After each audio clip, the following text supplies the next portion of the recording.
Bulletin में सबसे पहले बात, एमक्यूएम पाकिस्तान ने पीपल्स पार्टी के नए बल्दियाती ऑर्डिनेंस पर शदीद तहफ्फुज़ात का इजहार कर दिया। 11 दिसंबर को ऑल पार्टीज कॉन्फ्रेंस बुलाने का भी ऐलान। खालिद मकबूल सिद्दीकी कहते हैं, अगर काला कानून वापस ना लिया गया तो फैसला सड़कों पर होगा। वो शहर अपने खून पसीने की कमाई कौमी खजाने में जमा करता है ताकि इस्लामाबाद के ऐवान सजे रहें, पंजाब के बागात लहलाते रहें, लेकिन आपकी नजरे करम इस जानिब होके नहीं दे रहे। आप क्या किसी एक शख्स के जुर्म की सजा पूरी कौम को देना चाहते? सिंधु देश के मंसूबे का एक बड़ा मंसूबा नए बल्दियाती निजाम के नाम से इस शहर पर और सिंध पर और सिंध के शहरी इलाकों पर मुसल्लत किया। पाकिस्तान पीपुल्स पार्टी के कयाम के बाद से सिंध के शहरी इलाकों की पाकिस्तान पीपुल्स पार्टी कभी भी नुमाइंदा जमात नहीं रही। आइन का 140 वाज़ेह तौर पर कहता है कि सूबाई हुकूमतें बल्दियाती हुकूमतों के इंतखाब करवाएंगी। बल्दियाती हुकूमत वो नहीं हो सकती कि जिसमें मेयर के पास वाटर एंड सीवरेज बोर्ड ना हो। और साथ साथ पाक सरजमीन पार्टी और जमात इस्लामी ने भी सिंध लोकल बॉडी एक्ट को काला कानून करार दे दिया। पीएसपी ने पीपल्स पार्टी के नए बल्दियाती ऑर्डिनेंस को सिंध हाई कोर्ट में चैलेंज कर दिया। मुस्तफा कमाल कहते हैं, बिल पर अमल हो गया तो मुल्की सलामती खतरे में पड़ जाएगी। पीपल्स पार्टी जाबिराना तर्ज अमल से कल के दहशतगर्द पैदा कर रही है। जमात इस्लामी ने भी नए बल्दियाती ऑर्डिनेंस के खिलाफ कराची में धरना दे दिया। हाफिज नईम ने 12 दिसंबर को कराची बचाओ मार्च का भी ऐलान कर दिया। इस बिल को हम यकसर दुश्मन समझते हैं और जमहूरियत के नाम पर ये एक बहुत बड़ा काला दाग है, क्योंकि हम समझते हैं कि पाकिस्तान की बका को इस प्रोविंशियल गवर्नमेंट के सिंध असेंबली के पीपल्स पार्टी की हुकूमत के फैसले से पाकिस्तान की बका को फैसला है। ये मेरा मसला नहीं है, ये नेशनल सिक्योरिटी का मसला है। उस पर उसके बाद उसकी नौकरी छीन लोगे, फिर उसके बाद उस पर महंगाई का बम गिराओगे। तो अब से एक हफ्ते के दौरान कराची में 3 खुदकुशियां हो गई हैं। तो आज कोई इनको दहशतगर्द बनाने से रोकने वाला नहीं है। आज कल के दहशतगर्द ये आज बना रहे हैं अपने इस हुक्मराना जाबिराना तर्ज अमल से। ये कल के दहशतगर्द आज बना रही है पाकिस्तान पीपल्स पार्टी। चंद दिन पहले पीपल्स पार्टी ने सिंध असेंबली से बिल पास करवा लिया। क्या वजीरों की ताकत से असेंबली के मेंबर बन जाने से जमहूरियत होती है? उन्होंने सिंध के लोगों ने क्या कसूर किया है कि इनके 3,500 स्कूल बंद कर दिए जाए और फिर भी कहते हो कि हम तो सिंध की नुमाइंदा जमात है। कराची की आबादी आधी कर दी गई है तो एक लफ्ज इनके मुंह से नहीं निकलता। मेरिट के बगैर हजारों नहीं लाखों की तादाद में पीपल्स पार्टी ने भर्तियां की है। मैं बताओ कि किस जमहूरी रवैये से तुमने ये सिंध का तरमीमी बिल पास किया है? ये धोखा है, ये कराची और सिंध के शहरों के ऊपर शखून मारना है। इसलिए जमात इस्लामी कराची के हुकूक की अगर तहरीक चला रही है, इंशाअल्लाह रहमत की ये बारिश आगे बढ़ेगी, मुजाहिमत में तब्दील होगी और कराची का हक लेकर खत्म होगी। अब कोई और बानी एमक्यूएम नहीं बन सकता। मुत्तहिदा कौमी मूवमेंट हर चीज को तासुब की बुनियाद पर लाती है। कराची को बर्बाद कर दिया गया। वजीर इत्तला सिंध सईद गनी फट पड़े, मुस्तफा कमाल को भी आड़े हाथों ले लिया। कहना था कि मुस्तफा कमाल भी खुद के रॉ के एजेंट बने हुए हैं और आज कहते हैं कि वजीरों को उठाओ, उनके बच्चों को उठाओ। ये कौन सी सियासत है? मुर्तजा वहाब एतराज उठाने वालों को जवाब दिया कि क्या इलेक्टेड मेयर को बाइख्तियार बनाना गलत है? हुसैन ज़ात से, नाम से, उसकी जिसामत से, उसकी शक्ल से तो किसी को इख्तलाफ नहीं हो सकता ना। इख्तलाफ उसकी सोच से था, उसकी तर्ज सियासत से था। अगर उसी किस्म की बातें मुस्तफ़ा कमाल करेगा, खालिद मकबूल सिद्दीकी करेगा या कोई और करेगा तो हमारे लिए एक अल्ताफ़ हुसैन नहीं, भैया 10 अल्ताफ़ हुसैन आज भी बैठे हुए। इनकी तर्ज सियासत नहीं बदलेगी, वही दुकानदारी अपनी करेंगे। मुस्तफा कमाल को सुना कहते हैं वजीरों को उठा लो, उनके बच्चों को उठा लो। अगर तुम कहते हो कि अल्ताफ राह का एजेंट है, तुम उसके साथ थे। हर चीज को तासुब की बुनियाद पर लेकर आ जाते हैं, एक तूफान बर्पा कर देते हैं, धमकियां देते हैं ऑफिसर्स को कि अगर तुम आओगे तो पता नहीं तुम्हारे साथ हम क्या करेंगे। तो शहर को बर्बाद करके रख दिया। अगर सिंध हुकूमत बल्दियाती नुमाइंदों को इख्तियार देते हुए वाटर बोर्ड का चेयरमैन इलेक्टेड मेयर को बना रही है, सॉलिड वेस्ट का डिवीजन सतह का चेयरमैन इलेक्टेड मेयर को बना रही है, तो क्या हम गलत काम करने जा रहे हैं? ये तो आपकी डिमांड थी मेरे भाई। आप तो कहते थे कि वाटर बोर्ड का चेयरमैन जो है वो मेयर को होना चाहिए, तो हम तो वो चीज़ कर रहे हैं। हम कौन से इख्तियारात छीन रहे हैं? बड़े एहतराम के दायरे में रहते हुए ये कहना चाहूँगा कि 1990 का कराची नहीं है, ये 12 मई 2007 का कराची नहीं है कि इस तरह का धमकी आमेद रवैया आप इख्तियार करें। इसी सारी सूरत हाल पर बात करने के लिए इस वक्त हमारे साथ मौजूद हैं पाकिस्तान पीपल्स पार्टी के सीनियर रहनुमा ताज हैदर, जबकि पाक सरजमीन पार्टी के रहनुमा शबीर कायम खानी भी हमारे साथ मौजूद हैं। बहुत शुक्रिया ताज साहब, आपसे गुफ्तगू का आगाज करना चाहूँगा। मुस्तफ़ा कमाल साहब का कहना है कि ये जो बिल है इस पर अमल हो गया तो मुल्क की सलामती खतरे में पड़ जाएगी और पाकिस्तान पीपल्स पार्टी कल के दहशतगर्द पैदा कर रही है, इस पर क्या कहेंगे? नहीं, ये ऐसी बात मेरे ख्याल पे ऐसी बात नहीं है। असल में उर्दू जबान में यस्टरडे और टुमारो के लिए एक ही लफ्ज है, तो वो कल, तो वो यस्टरडे के जो है वो दौर खत्म है और अब हमें टुमारो में मिलकर सबके काम करना है। अच्छा, शबीर कायम खानी साहब, तहफ़्फ़ुज़ात क्या हैं आपको सिंध लोकल बॉडी एक्ट से, जिसको आप काला कानून कह रहे हैं? बिस्मिल्लाहिर्रहमानिर्रहीम। देखिए, तहफ़्फ़ुज़ात इस बिल से ये है कि जो बिल इन्होंने पेश किया है, तरमीमी बिल बल्दियाती 2021, इसमें कराची समेत जितने सिंध के शहरी इलाके उनके इख्तियारात लेकर इन्होंने सिंध गवर्नमेंट ने अपने पास ले लिए हैं। अच्छा, बात यह कि अगर सिंध गवर्नमेंट अच्छे काम कर रही होती इन 14 सालों में, 14 साल में इक़्तिदार पर काबिज है, तो इस पर कोई एतराज़ नहीं होता कि चलो भाई ये रेवोल्यूशनरी स्टेप ले रहे हैं। लेकिन 14 साल में इन्होंने सिंध का सत्यानाश कर दिया है। अच्छा, इन्होंने कराची समेत सिंध के शहर तो वैसे ही तबाह कर दिए, इन्होंने सिंध के जो देही इलाके उनको भी तबाह कर दिया है। आप इस बिल के बारे में अभी ताज हैदर साहब ने मुख्तसर से मैंने बात उनकी सुनी, बात समझ में नहीं आ रही थी, लेकिन आप इनसे खुद इनके ताज हैदर साहब इनकी पार्टी के सरकर्दा और बड़े सीनियर लीडर हैं, आप इनसे कसम दे के पूछ लें और इनसे पूछे कि आप सच बात कर लें, इस बिल पे शायद इनको खुद को भी एतराज़ होगा। मैं ये बात बड़े वसूख से कह रहा हूँ। खुद पीपल्स पार्टी के हलकों में भी बहुत से लोग ऐसे हैं जिनको इस बिल पर एतराज़ है। बाकी दीगर जो अदर पॉलिटिकल पार्टीज हैं, जिसमें तमाम पॉलिटिकल पार्टी पीपल्स पार्टी के अलावा सबको एतराज़, उसके लिए एतराज़ ये है कि इन्होंने शब खून मारा है और इन्हें तमाम इख्तियार दुनिया भर में जो लोकल गवर्नमेंट के पास, जो सिटी गवर्नमेंट के पास होते हैं, वो इख्तियार इन्होंने खुद ने ले लिए सिंध ने। अच्छा, अब ये कि 18वीं तरमीम के बाद मिलते हैं वो पैसे, ये पैसे इनको देने चाहिए डिस्ट्रिक्ट को, ताकि मुसावी तकसीम हो पैसे और काम हो, लेकिन ऐसा नहीं करते हैं। ये पैसे बजाय ये पैसे नीचे जाने के इख्तियार, नीचे जाने के इन्होंने इख्तियार सारे अपने पास, सीएम साहब ने अपने पास रख लिए हैं। 2013 में भी जो बिल पास किया उसमें भी इन्होंने क्या किया कि कराची के कितने जो केएमसी के अंडर में है, जो सिटी गवर्नमेंट के अंडर में जो डिपार्टमेंट थे, वो सारे इन्होंने अपने पास ले लिए सिंध गवर्नमेंट के अंदर। और अब जो थोड़ी बहुत कसर थी वो भी इन्होंने सारे इख्तियार ले लिए। अब इवन कराची जो बल्दिया है या यूनियन काउंसिल, उनके पास डेथ सर्टिफिकेट देने के, बर्थ सर्टिफिकेट देने के और मैरिज सर्टिफिकेट देने के इख्तियार भी नहीं होंगे। इन्होंने अगर हाँ बेहतरी ये होती कि ये कोई ऐसे इक़दाम करते, ये कोई स्कूलों में सिस्टम में कोई बेहतरी लेकर आते, कोई अस्पतालों में ये बेहतरी लेकर आते, K4 का मंसूबा, जो K4 का मंसूबा एक अरसे से वो तवालत का शिकार है, जिसमें कराची के लोग बूंद बूंद को पानी को तरस रहे हैं। 14 साल से इन्होंने कारनामा किया हो कि कराची को इन्होंने एक बूंद भी पानी की बढ़ाई हो। कराची में टैंकर माफिया आपको पता है कि कितना अरूज पर है।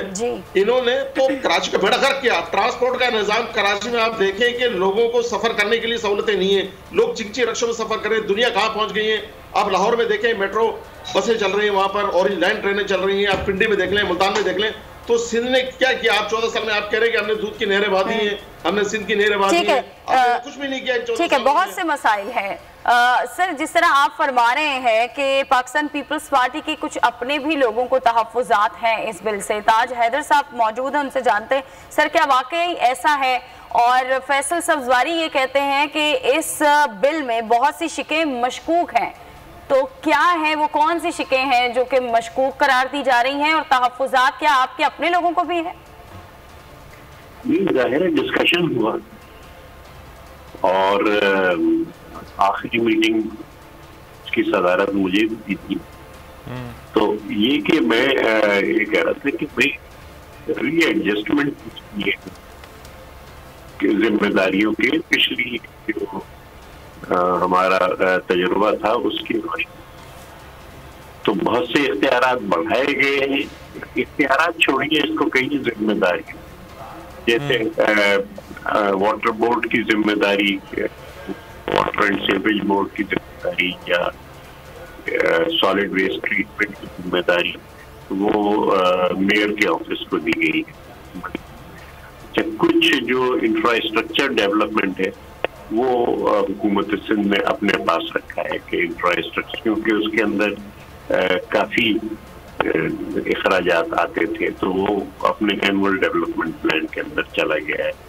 फिर डिस्ट्रिक्ट्स को ख़त्म करके हमने टाउन्स, क्योंकि मजीद नीचे तक उसको डिस्ट्रिक्ट कराची के बहुत बड़े और अनमैनेजेबल हो गए। जो डिस्ट्रिक्ट के इख्तियारात हैं वो टाउन को दिए, और टाउन का भी साइज ऐसा है कि जो हमारा हिसाब बनता है उसमें 24 टाउन जो है वो बनेंगे। तो ये गुफ्तो शनीद उसमें हुई है पार्टी के अंदर, और फिर हमने देखा है कि हाँ क्या जा सकता है।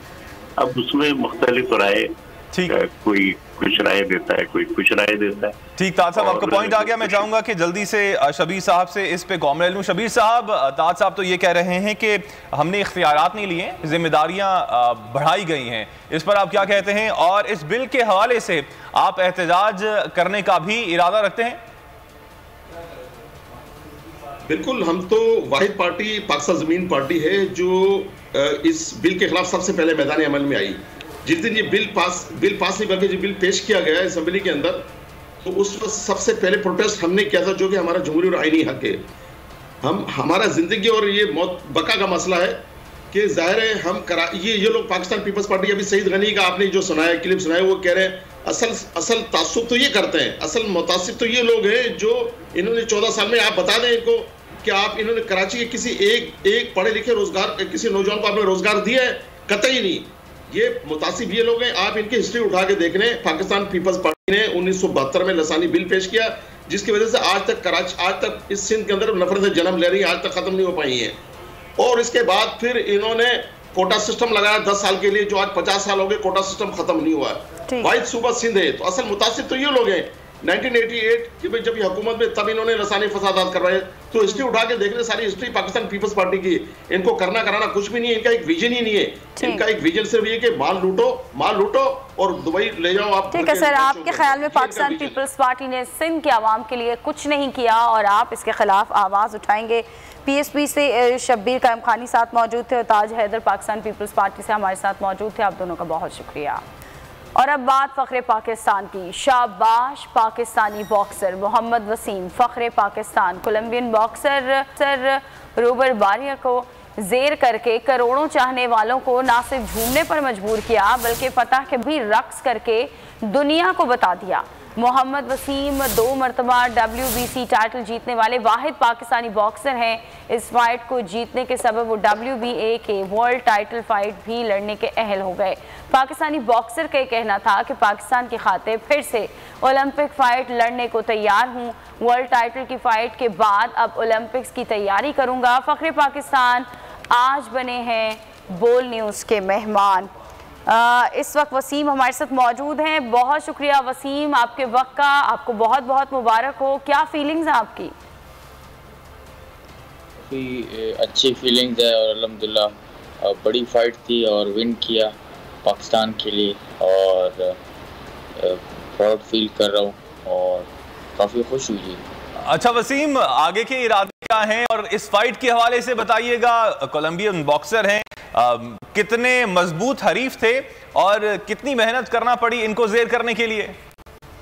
जी काफ़ी बड़ा कैंप किया मैंने। 4 मंथ्स का कैंप था, जो 2 मंथ्स इंग्लैंड में और फिर हॉलैंड गए थे कुछ स्पारिंग सेशन के लिए और कुछ टाइम दुबई में मैंने इसके लिए काफ़ी टफ ट्रेनिंग की और अल्हम्दुलिल्लाह काफ़ी अच्छी ट्रेनिंग की थी इसके लिए। वर्ल्ड रैंकिंग में नंबर 3 पे था और इसको बीट करना इजी नहीं था, लेकिन मेहनत काफ़ी की थी अल्हम्दुलिल्लाह और इसको इजीली भी की।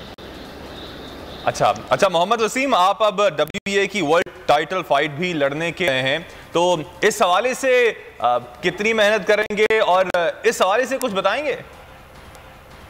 जी बस काफ़ी इंशाल्लाह अब ये मुझे कट्स आए हुए हैं यहाँ पे काफ़ी बड़े, तो इंशाल्लाह होपफुली 2 वीक्स में रिकवर हो जाएं तो उसके बाद दोबारा से ट्रेनिंग शुरू हो। आई होप इंशाल्लाह मार्च से पहले एक फ़ाइट होगी। मैं WBC अपना जो WBC सिल्वर टाइटल है उसको डिफेंड करूँगा। उसके बाद इंशाल्लाह WBA वर्ल्ड टाइटल के लिए फाइट करूँगा। ठीक है, आप कहते हैं कि अब आप पाकिस्तान के लिए ओलंपिक फाइट लड़ने को भी तैयार है, ओलंपिक्स की तैयारी करनी है यकीनन आपने, क्या मेहनत होगी अब आगे जाकर, क्या प्लान्स हैं आपके? जी ओलंपिक तो 2024 में होगी पेरिस में, तो उसके लिए प्रॉपर तैयारी करनी पड़ेगी। और मेरे लिए तो इतना मुश्किल नहीं है क्योंकि मैं काफ़ी अच्छी ट्रेनिंग कैंप में हूँ और मेरे आसपास काफ़ी एक्सपीरियंस ट्रेनर्स हैं जो मुझे ट्रेन कर रहे हैं। इंशाल्लाह अगर फैसिलिटीज़ होगी पाकिस्तान से, अगर अच्छा मुझे चांस मिलेगा तो डेफिनेटली मैं ओलंपिक में पाकिस्तान के लिए पार्टिसिपेट भी करूंगा और इंशाल्लाह मैं मेडल भी जीतूंगा। अच्छा वसीम, हर किसी बॉक्सर की ये ख्वाहिश होती है कि अपनी लीग में जो टॉप पे बॉक्सर है उसके साथ वो फाइट करे। आपकी नज़र में कौन सा ऐसा बॉक्सर है जो टॉप पर है और आप उससे फाइट करना चाहते हैं? जी हमारी बात हो रही है, मेरी मैनेजमेंट MTK और जो प्रमोशन है प्रोबेलम वो मीटिंग हो रही है कि हम मार्टिनेस मैक्सिकन फाइटर है जो काफ़ी अच्छा फाइटर है, तो उसके साथ हमारी फाइट होपफुली इंशाल्लाह डिसाइड हो जाए और हम उसके साथ बड़े टाइटल के लिए, जो दुनिया की सबसे बड़े वर्ल्ड टाइटल है वो लड़ने के लिए 2 बेल्ट्स हैं जो लाइन में, तो इंशाल्लाह आई होप कि हम उस टाइटल के लिए नेक्स्ट ईयर इंशाल्लाह लड़े और वो भी मैं इंशाल्लाह बहुत मुझे कॉन्फिडेंस है, मैंने उसकी फाइट देखी है, मैं उसको बीट कर सकता हूँ। ठीक है, गवर्नमेंट लेवल पे यकीनन आपकी बात हुई होगी, आपको अप्रिशिएट किया होगा। आप क्या अपील करते हैं गवर्नमेंट से कि बॉक्सिंग को लेकर पाकिस्तान में कौन सी वो चीज़ें हैं जिनकी कमी है और क्या करना चाहिए गवर्नमेंट को इसके लिए? देखें गवर्नमेंट लेवल पर तो स्पोर्ट्स को इतना भी इस गवर्नमेंट में सपोर्ट नहीं है जिस तरह होनी चाहिए। गवर्नमेंट को स्पोर्ट्स को जिस तरह मैं देख रहा हूँ काफ़ी स्पोर्ट्स नीचे आ रहा है ख़ासकर इस गवर्नमेंट में। और जो इमरान खान साहब है वो जो उन्होंने ये डिपार्टमेंट्स ख़त्म करने के उसमें जो उन्होंने बात की है, तो ये भी काफ़ी इन खिलाड़ियों के साथ ज़्यादती होगी क्योंकि जो खिलाड़ी इतने मेहनत से आते हैं, ये क्रिकेट के खिलाड़ी तो नहीं है जिनके पास स्पॉन्सरशिप्स हो, जिनके पास कंपनीज जो है उनको स्पॉन्सर करे, जिनको प्राइवेट कंपनीज जो है उनको पैसे दे। तो ये जो लड़के हैं जिनकी नौकरियां हैं उनको जो है डिपार्टमेंट्स पे करते हैं और वो परफॉर्मेंस देते हैं और सारे बहुत नीचे गरीब तबके के फैमिलीज होते हैं। तो ये मतलब इस गवर्नमेंट में काफ़ी मतलब खिलाड़ियों के साथ जाती होगी। मैं तो रिक्वेस्ट ही कर सकता हूँ प्राइम मिनिस्टर साहब से कि वो इन खिलाड़ियों को सपोर्ट करे और जो है उनके हक में जो है जो अच्छा है उनको वो बेहतर करे। हुकूमती लेवल पर भी सपोर्ट की जानी चाहिए ताकि बॉक्सिंग का जो खेल है वो पाकिस्तान में अपने दवाम को पहुंचे, अपने उरूज को पहुंचे। मोहम्मद वसीम, आपने वक्त दिया बोल टेलीविजन को, आपका शुक्रिया।